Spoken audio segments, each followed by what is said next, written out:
is Marcus Robertson. I'm from Phoenix, Arizona, and I'm 18.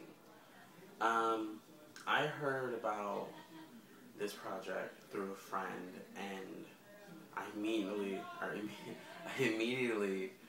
knew I had to do a video. So here I am, and here's my story. So I was 11 or 12.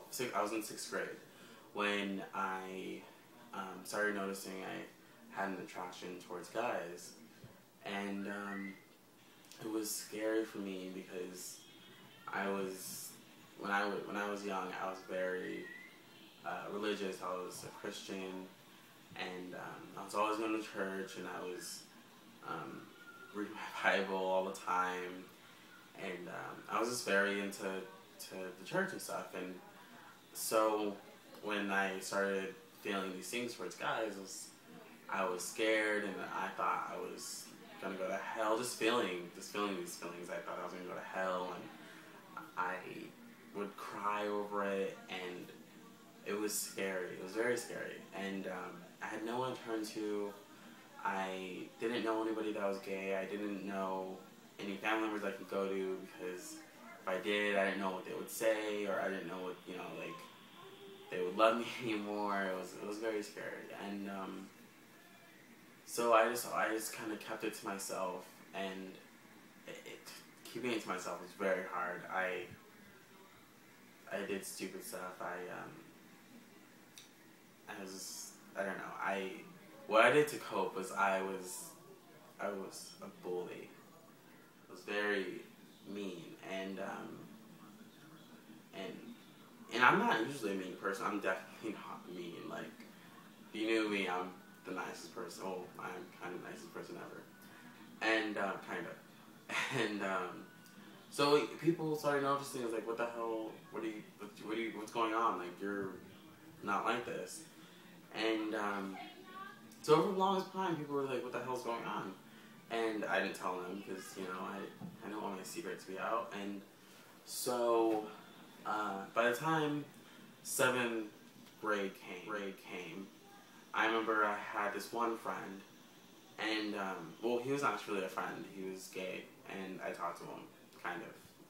But no one else knew that I talked to him. I just talked to him, and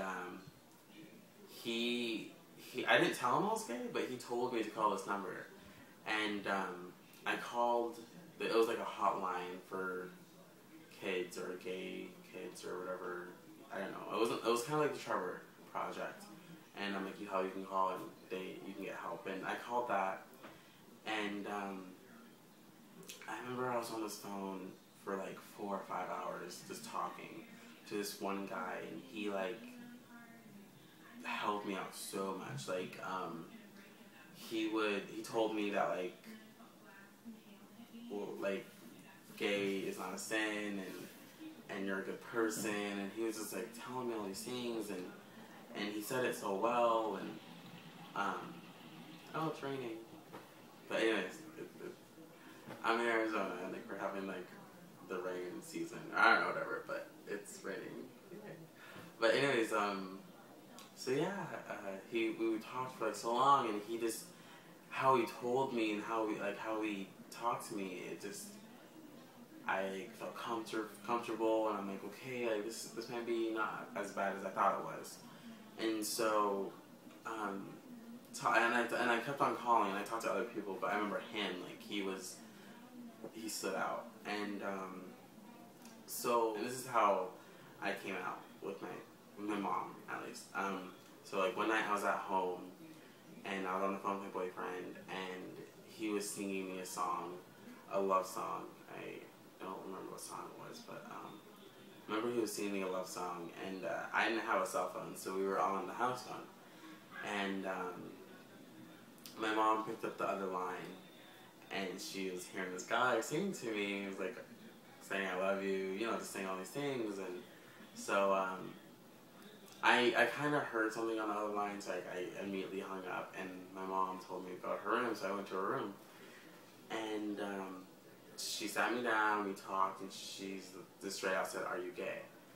And of course I denied, and I just kept on denying and denying and denying, and it was hard, you know. I did not want to come out, but I remember that guy that I talked to from that hotline, and he was just talking to me, and he was telling me about what would happen, and like kind of what would happen, and how he came out and stuff, and so I kind of remembered that, and she's going to ask me, and I just kind of broke down and cried, and I was like, fine, I'm bi, and she immediately burst into tears, you know, like any mom would. She was definitely like hurt or like saddened, or you know, just, you know, like how a mom would react.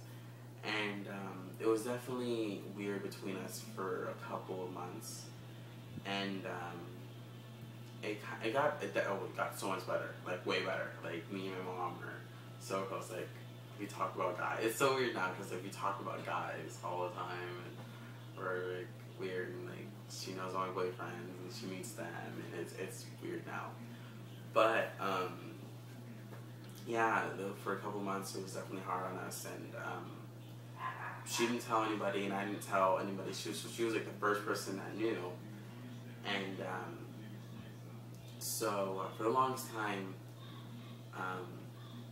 I didn't tell anybody. And then, so I would think I was 13, or yeah, I was 13 there, 13 or 14. So because I was in 9th grade, and then I remember when I came out to everybody, it was kind of a blur. I don't remember why it happened or how it happened, but I remember it was on MySpace, it was on a bulletin, and I told everybody. I was like, whatever, screw it, I'm just gonna tell everybody. And I remember I wrote this long bulletin, and I said all this stuff in it, and I sent it and just kind of let it happen. And it did, and I got good responses, and I got bad responses, of course, like anybody would. And I still had, the majority of my friends still stayed my friends. Some of them departed, and just like whatever, and I really didn't care. And I, of course, was bullied a little bit. Not too much bullied, because I don't know, like where I live, it's not really, it's accepted, but not accepted. You know, it's kind of like in between. And so, of course, I had those people that would pick on me and call me a fag and call me gay or whatever and stuff. And I dealt with it pretty well for the most part. I had friends to go to. I had people to talk to. I had people to go to, and it went well. And by the time I was a senior, just nothing could stop me. I was always happy. I expressed myself very well. I was very out there. I was me. I could be myself around people. Like I haven't been able to do that since I was 13 or 11 or 12 when I found out or started liking guys, and now I can do that, and it feels so good, and it feels so freeing, and it's the best feeling that you could ever feel. And it finally happened, and now I'm in college. I love life.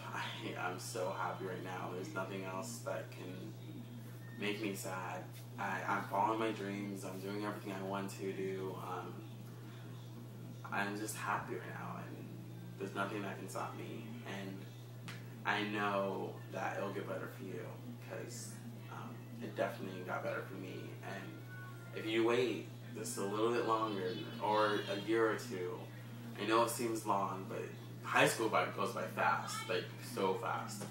And so it's gonna get better. Once you're in college, or once you're out of school, or once you're away from those people, they're not gonna matter. Once you're done, you're done. Like you don't let them like mess up your life because of something that's so small. Like it isn't even. It's like you're gay. Like it's something so small about you when you have like 20 million other things that like describe you, and gay is not the only thing that describes you. So I don't know. You're a good person, and I love you because you're awesome. And that was kind of weird, but yeah. And I'm just telling you, things will get better. So it will. I think. think it should end this. So,